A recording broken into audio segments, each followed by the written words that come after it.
selesai sudah olahraga pagi ini, Ken. Gimana rasanya? Iya, Pak, seger banget. Oh iya, Pak. Ternyata udah ada teman-teman kelas 2 yang ada di rumah. Halo, teman-teman. Wah, iya. Halo semuanya. Apa kabar kalian? Sudah pada olahraga belum? Jangan sampai lupa olahraga tiap hari ya. Supaya tubuh kalian tetap Sehat dan bugar. Dan supaya belajar hari ini semangat. Tapi tunggu dulu. Hari ini tuh hari keempat dari 1 minggu. Berarti hari apa ya, teman-teman? Betul sekali, hari ini hari Kamis. Nah, di hari Kamis ini kita akan bahas soal sifat benda cair yang dapat meresap. Oh iya, ini inget, Pak. Dapat meresap itu kan salah satu dari sifat dasar benda cair ya, Pak? Iya, wah, Kenny sudah tahu ya? Iya dong, Pak. Kan sudah 4 hari ini kita belajar tentang benda cair. Jenis-jenisnya, sifat-sifatnya, lalu kegunaannya. Tapi kenapa ya, Pak, benda cair itu bisa meresap? Gimana kalau kita belajar di ruang belajar yuk? Biar lebih fokus. Tapi sebelumnya kita bereskan dulu barang-barang di meja ini. Setuju, Pak. Benda cair dapat meresap melalui celah-celah kecil. Benda cair memiliki kekentalan yang berbeda-beda. Semakin encer sebuah benda cair, akan semakin mudah ia meresap. Semakin kental sebuah benda cair, akan semakin sulit ia meresap. Perhatikan gambar ini. Minyak lebih kental dari susu. Maka minyak akan lebih sulit terserap daripada susu. Ya tumpah, Pak. Gak apa-apa, Kenny. Tenang saja. Yang penting cepat-cepat dilap saja. Ini bantu lap juga ya, Pak? Nah, sekarang sudah beres mejanya. Sudah kering kembali. Tapi Kenny lain kali hati-hati ya. Iya, Pak. Kenny akan lebih hati-hati kok. Maafin Kenny ya, Pak. Gak apa-apa kok, Ken. Nah, tadi kan Kenny nanya kenapa benda cair itu bisa meresap. Nah, ini contoh langsungnya. Coba deh, Kenny pegang lap. Nih, gunakan untuk membersihkan air yang tumpah tadi. Iya, Pak. Lapnya jadi basah. Berarti airnya pindah ke kain ya, Pak? Benar, Kenny. Tepatnya air meresap masuk ke dalam kain. Sekarang, Kenny lihat ya. Papa peras nih lap nih. Nah, ini namanya air sedang meresap keluar dari kain. Gitu. Kenapa bisa begitu? Karena benda cair dapat meresap melalui celah-celah kecil. Celah-celah kecil? Iya, Ken. Di kain ini ada celah-celah kecil yang bisa diserap masuk dan keluar oleh air. Nah, begitu, Ken. Kenapa bisa begitu? Karena air yang tumpah tadi sifatnya encer. Jadi semakin mudah deh diserapnya. Oh, Kenny mulai ngerti nih, Pak. Jadi nggak sabar pengen cepat-cepat belajar nih. Ya udah, kita segera ke ruang belajar yuk kalau gitu. Iya, sambil menunggu Kenny dan Papa sampai di dalam, yuk teman-teman, sambil amati benda-benda cair di sekitarmu yang kekentalannya lebih dari air putih. Jangan lupa sebut, tulis, dan gambarkan di buku tulis kalian. Beritahu aku ya, teman-teman. Wah, sudah jadi kan gambarnya? Bagus sekali. Kasih, Papa. Nah, teman-teman di rumah bagaimana? Sudah berhasil menemukan benda cair yang kental? Lalu sebut, tulis, dan gambarkankah? Hebat. Tapi kalau ada yang belum selesai menulis dan menggambarnya, nggak apa-apa. Nanti dilanjut lagi ya. Yang penting sekarang kita sama-sama sebutkan yuk. Ini dia contoh benda cair yang lebih kental dari air. Yang aku tahu. Madu. Wah, hebat semua. Terima kasih teman-teman di rumah sudah ikut menyebutkan ya. Oh iya, Ken. Setelah dengar kata madu, Papa jadi kepikiran. Andaikan yang tumpah tadi madu bukan air, kira-kira gimana ya, Ken? Lebih susah hilangnya ya, Pak? Benar, Ken. Tapi kenapa? Karena madu lebih kental daripada air. Betul. Jadi, cepat atau lambatnya benda cair meresap itu tergantung kekentalannya. Nah, Papa ada ide nih. Kita main tebak gambar yuk, Ken? Wah, seru banget, Pak. Ini mau. Caranya gimana, Pak? Papa kasih contoh ya. Nah, Gambar pertama. Ini gambar kecap manis dan kecap asin. Kecap manis lebih susah meresap daripada kecap asin. Karena kecap manis lebih kental daripada kecap asin. Oh, iya ngerti-ngerti, Pak. Oke, siap ya, Ken? Kita ke gambar kedua. Ini gambar jus alpukat dan air putih. Air putih lebih cepat meresap daripada jus alpukat, karena jus alpukat lebih kental daripada air putih. Bagus. Gambar ketiga. Ini gambar minyak telon dan madu. Minyak telon lebih cepat meresap daripada madu, karena minyak telon lebih kental daripada madu. Nggak kebalik tuh. Oh iya, maksud Kenny, karena madu lebih kental daripada minyak telon, madu lebih susah meresap, Pak. Benar. Nah, jadi kalau dikelompokkan dari gambar yang tadi, benda cair mana saja yang masuk kelompok lebih kental? Ada madu, kecap manis, dan jus alpukat. Lalu lawannya kental apa, Ken? Encer, Pak. Jadi dari gambar ini kelompok benda cair yang encer itu apa saja? Ada air putih, kecap asin, dan minyak telon.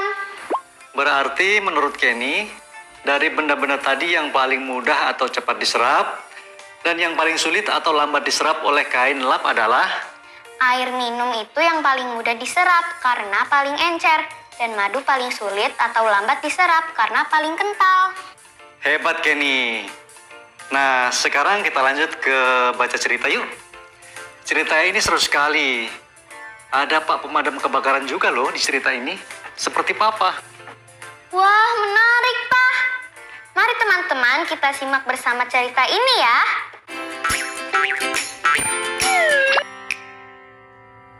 Kebakaran di kota mainan. Semua warga kota mainan berbahagia. Warga dewasa dan anak-anak hidup bersama. Pada akhir pekan, boneka beruang, bebek, ikan mainan membawa ubi jalar. Mereka akan membuat ubi bakar di halaman belakang sekolah. Boneka beruang meniup api terlalu kuat, sehingga memercik ke pohon di dekatnya. Saat itu juga angin bertiup kencang. Tirai, perabotan kayu, dan seisi kelas semua terbakar. Seluruh bangunan berkobar. Ikan mainan menggerakkan ekornya. Plok-plok. Sekolah terbakar. Bebek mainan panik. Kuek-kuek, ekorku terbakar. Boneka beruang berlari memberitahu kuda kayu, si penjaga sekolah. Dia berlari secepat mungkin menemui petugas pemadam kebakaran. Mereka segera beraksi. Tapi angin semakin kencang. Api menjalar ke rumah-rumah di dekat sekolah. Boneka beruang dan teman-temannya punya ide. Mereka mengisi ember dan aneka wadah dengan air. Lalu mereka membantu petugas pemadam kebakaran. Air dipadamkan, tapi apa itu? Terdengar teriakan dari dalam kelas. Seorang petugas pemadam kebakaran berlari cepat ke kelas. Dia hanya melihat balok-balok kayu yang terbakar. Dia merasa ada orang dalam bahaya. Dia melihat di sekeliling dan berteriak, "Ada orang di sini!" Dia melihat ekor berwarna hijau menyembul dari balik meja. Kuda kayu pingsan karena banyak menghirup asap. Petugas pemadam kebakaran membungkusnya dengan selimut basah, kemudian membawa kuda kayu keluar ruangan. Akhirnya api padam sepenuhnya. Warga kota mainan membersihkan sekolah. Mereka memperbaiki meja, kursi untuk persiapan tahun ajaran baru. Seminggu kemudian, boneka beruang, bebek, dan ikan mainan pergi ke sekolah. Ibu guru meminta petugas pemadam kebakaran datang ke sekolah. Mereka mengajak anak-anak belajar, mencegah, dan penanganan kebakaran. Sekarang kota mainan sudah kembali seperti biasa. Wah, ceritanya seru banget, Pak. Kenny suka. Berarti tadi Kenny menyimak dengan baik ya? Kalau gitu, kita bisa langsung memulai tanya jawab ceritanya ya? Bisa dong, Pak. Kenny udah siap? Oke, pertanyaan pertama. Apa sih judul cerita tadi? Judulnya Kebakaran di Kota Mainan, Pak. Benar, lalu siapa saja tokoh yang ada di dalam cerita tadi? Ada boneka beruang, bebek mainan, ikan mainan, dan kuda kayu. Kuda kayu sebagai apa di cerita ini? Kuda kayu sebagai penjaga sekolah, Pak. Terus ada teman-teman boneka, ibu guru, lalu petugas pemadam kebakaran, kayak Papa. Lalu sebenarnya cerita ini tentang apa, Kenny? Jadi awalnya para boneka dan mainan sedang bermain-main di belakang sekolah sambil membuat ubi bakar. Ternyata aduh, aku lupa. Boneka Oh iya, boneka beruang dia meniup terlalu keras apinya dan membuat api menjalar ke sekolah. Lalu? Semua langsung panik, api makin besar di sekolah. Si kuda kayu sempat terjebak di dalam ruangan. Tapi kemudian petugas pemadam kebakaran dibantu oleh para warga kota mainan membantu penyiraman air. Dan kuda kayu pun selamat. Akhirnya api padam nggak? Padam, Pak. Dan warga kota mainan hidup berbahagia kembali. Wah, bagus sekali ceritanya, Ken. Ini artinya kita harus selalu berhati-hati. Dan juga air itu juga berguna untuk pemadaman ke api ya. Nah, hebat si air dan api ini ya, Ken. Setuju, Pak.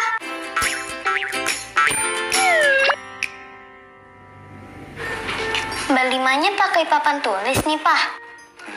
Benar, Ken. Kali ini kita coba menghafal 5 kata ini dengan agak berbeda ya. Wah, seperti apa tuh, Pak? Jadi, Papa akan diktekan kelima kata sambil Kenny langsung menuliskan di papan tulis ya. Teman-teman di rumah bisa mencoba menuliskannya di buku tulis kalian juga ya. Nah, Kenny sudah siap? Siap, Pak. Atas, hari, akan, orang, semua. Sudah, Pak. Benar nggak ini tulisannya? Benar semua. Nah, sekarang gantian. Kenny bacakan dengan lantang kelima kata tersebut. Atas, hari, akan, orang, semua. Keren, Kenny. Semua katanya tepat. Yeay, makasih, Pak.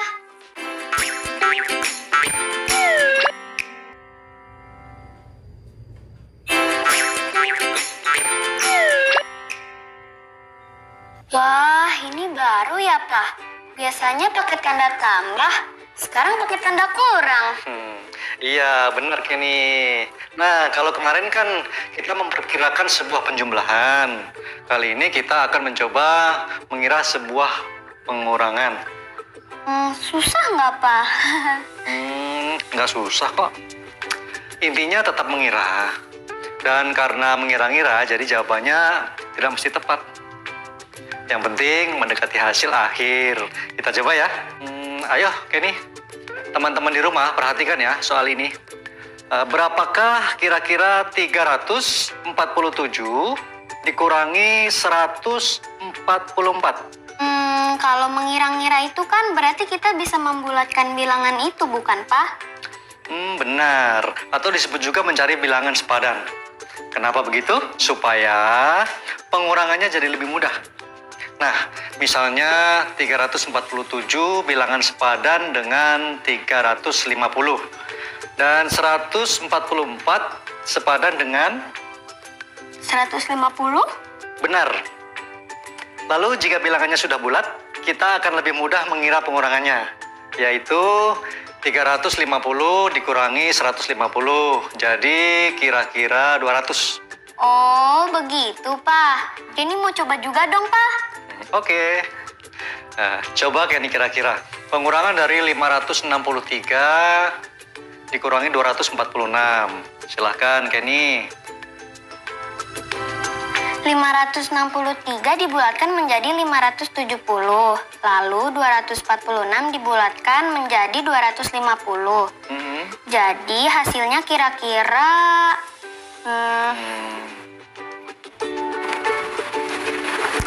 Jadi 320, Pak.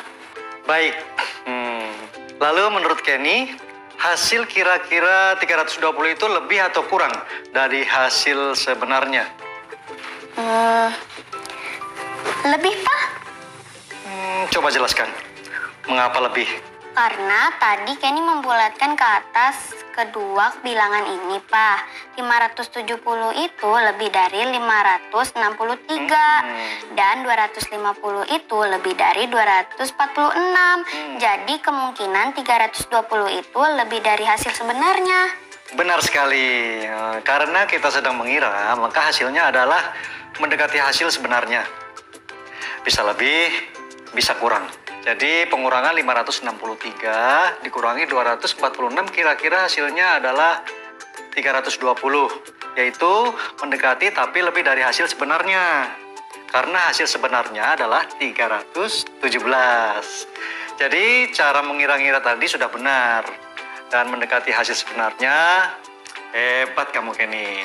Hore! Nah, sekarang kita pindah ke meja panjang ya. Mau ada percobaan kecil-kecilan nih Ken. Wah, percobaan apa nih, Pak? Pokoknya ada hubungannya dengan tuang air-air dan pecahan sepertiga. Pecahan sepertiga. Seperti apa itu, Pak? Langsung aja kita coba yuk.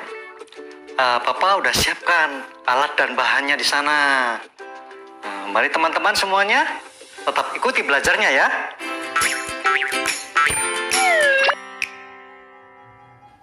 Wah, ada sirup warna-warni. Iya Kenny, sekarang kita belajar menuang sirup-sirup ke dalam gelas. Wah, seru. Tapi Kenny jadi takut tumpah nih, Pak, kayak tadi pagi. Gak apa-apa Kenny, namanya juga belajar. Lagian kita nanti tuangnya selalu pakai corong. Papa juga sudah sediain lap loh, buat jaga-jaga. Baiklah, Pak. Nah, sekarang kita mulai dari kelompok pertama ini. Di sini ada 1 botol sirup merah dan 3 gelas. Dengan ukuran yang sama. Jadi, bayangkan, di rumah kita ada tamu 3 orang. Nah, sedangkan yang disajikan adalah 1 botol sirup ini. Nah, gimana tuh, Ken? Berarti harus dituang sama rata dari 1 botol ini ke 3 gelas yang ini, Pak. Benar. Kita coba tuang ya.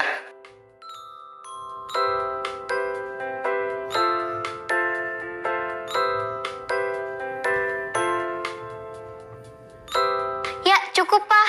Ketiganya sudah penuh sama rata. Nah, sekarang kita rangkum ya. Ingat ya, tadi yang kita tuang adalah 1 botol air sirup utuh. Nah, dituang sama rata ke 3 gelas nih. Maka banyak sirup di tiap gelas ini adalah sepertiga atau 1/3. Jelas kan? Jelas, Pak. Jadi sepertiga karena 1 botol sirup dibagi 3 gelas sama ukuran. Dan 1 gelas mewakili 1 dari 3 gelas yang ada. Wah, hebat. Kenny cepet nangkepnya.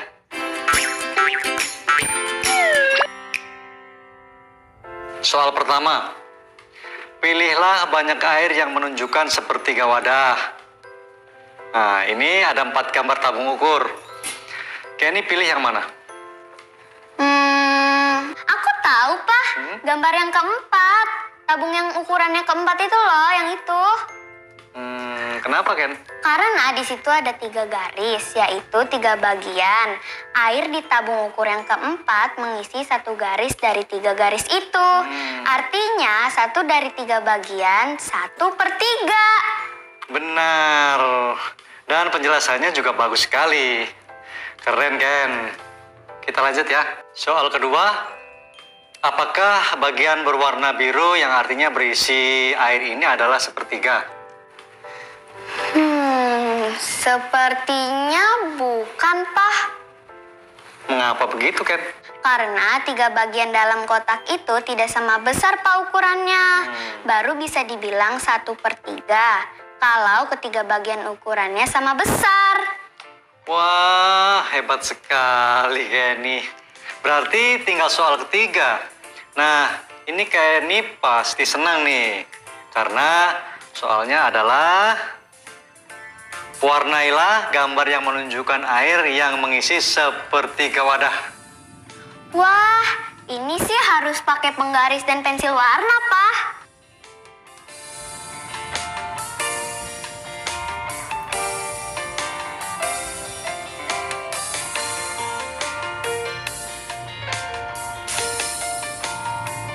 Teman-teman di rumah juga boleh ikut mengarsir dan mewarnai buku tulisnya sendiri ya. Sekarang kita sambil perhatikan Kenny menjawab soal ini ya.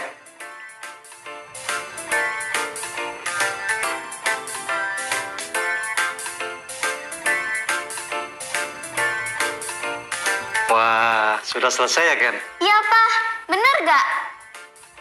Jawaban nomor 1 betul. Hore! Nah, kalau di gambar yang kedua dan ketiga ini, pertama Kenny bagi 3 sama besar dulu. Lihat tandanya. Lalu baru Kenny warnai 1 bagian dari 3 bagian itu, Pak. Gimana, Pak? Betul, hebat sekali Kenny. Jawabannya benar semua. Berarti Kenny sudah mengerti tentang pecahan sepertiga. Selamat Kenny dan teman-teman yang menjawab benar. Kalau masih kurang tepat, nggak apa-apa. Yang penting, apa Ken? Tetap semangat berlatih ya teman-teman. Tos dulu Pak sama teman-teman.